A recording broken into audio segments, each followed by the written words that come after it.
सांब दशमी भारत के ओडिशा राज्य का अनूठा त्योहार है। यह पौष मास के शुक्ल पक्ष के 10वें दिन मनाया जाता है, जो पौष महीने में चंद्रमा का बढ़ता हुआ चरण है। पौष एक महीना है जो दिसंबर और जनवरी के बीच आता है। पौराणिक कथाओं के अनुसार सांब दशमी का महत्व भगवान कृष्ण के सांब से जुड़ा है। सांब बहुत कुख्यात था।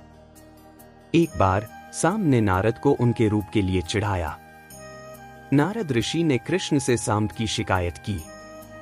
भगवान कृष्ण ने गुस्से में उसे कुष्ठ रोग से पीड़ित होने का श्राप दिया। चूंकि श्राप को वापस नहीं लिया जा सकता था, इसलिए उन्होंने सांब को सूर्य भगवान से प्रार्थना करने की सलाह दी, जो उसे ठीक कर सकते हैं।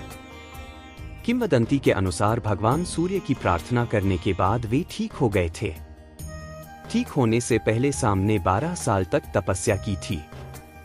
कुछ लोगों के अनुसार सांब ने ओडिशा के कोणार्क के प्रसिद्ध सूर्य मंदिर के पास में यह तपस्या की थी। एक अन्य किंवदंती के अनुसार ठीक होने के बाद सांब ने कोणार्क, मोढेरा और कश्मीर में सूर्य मंदिर बनवाए।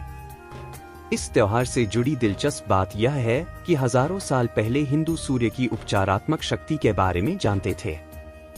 आधुनिक विज्ञान ने पाया है कि त्वचा रोगों को ठीक करने में सूर्य की रोशनी महत्वपूर्ण भूमिका निभाती है।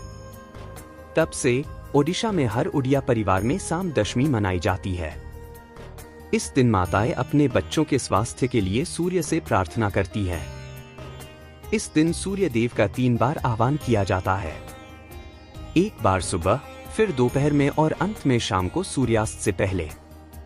सांब दशमी के दिन परिवार की महिलाएं सूर्योदय से पहले उठती हैं। स्नान करने के बाद वे खिचड़ी, ओडिया पूरी और घड़घड़िया तरकारी जैसे व्यंजन तैयार करती हैं और सूर्योदय के समय सूर्य को अर्पित करती है। इस अनुष्ठान की एक खासियत यह है कि परिवार के प्रत्येक सदस्य, खासकर बच्चों के नाम पर सूर्य देव को अलग अलग तरह के खाद्य पदार्थ अर्पित किए जाते हैं। सूर्य को खाद्य पदार्थ अर्पित करने के बाद घर की महिलाएं ढेर सारे व्यंजन बनाती हैं, जिन्हें पिठा कहा जाता है, जिसमें मंडा पिठा, काकरा पिठा, पोड़ पिठा, अरिशा पिठा, बीरी लड्डू, छेना पीठा, धनुमुआ, खीरी, रसगुल्ला, झिल्ली, छिनागजा और मीठा दही शामिल है। दोपहर के समय हल्दी के पानी से भरा एक कलश वृंदावती चौरा के पास ले जाया जाता है। पूजा के दौरान सूर्य देव को भोजन परोसने के लिए बैंगन के पत्तों का उपयोग किया जाता है। परिवार की महिलाएं हल्दी के पानी के कलश से सूर्य को देखती हैं और सभी व्यंजन सूर्य को अर्पित करती हैं।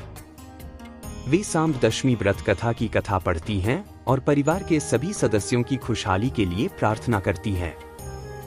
शाम को सांब दशमी अनुष्ठान के एक भाग के रूप में एक और पूजा की जाती है। यह महाकाल पूजा है, जिसमें यम को विशेष बुढ़ा चकुली चढ़ाई जाती है। इस दिन नवग्रह मंदिर में विशेष पूजा की जाती है। सदियों से ओडिशा जीवंत संस्कृतियों, विरासत, इतिहास, लोक कला, नृत्य और संगीत के खजाने का घर रहा है। इसकी संस्कृति इसके अविश्वसनीय इतिहास और उल्लेखनीय सांस्कृतिक विविधता का उत्कृष्ट प्रतिनिधित्व है। ओडिशा के हर त्योहार और अनुष्ठान का एक सुंदर इतिहास है और ओडिया लोग अभी भी सभी परंपराओं को बड़े धूमधाम और उत्साह के साथ मनाते हैं। बंदे उत्कल जननी। जय श्री जगन्नाथ।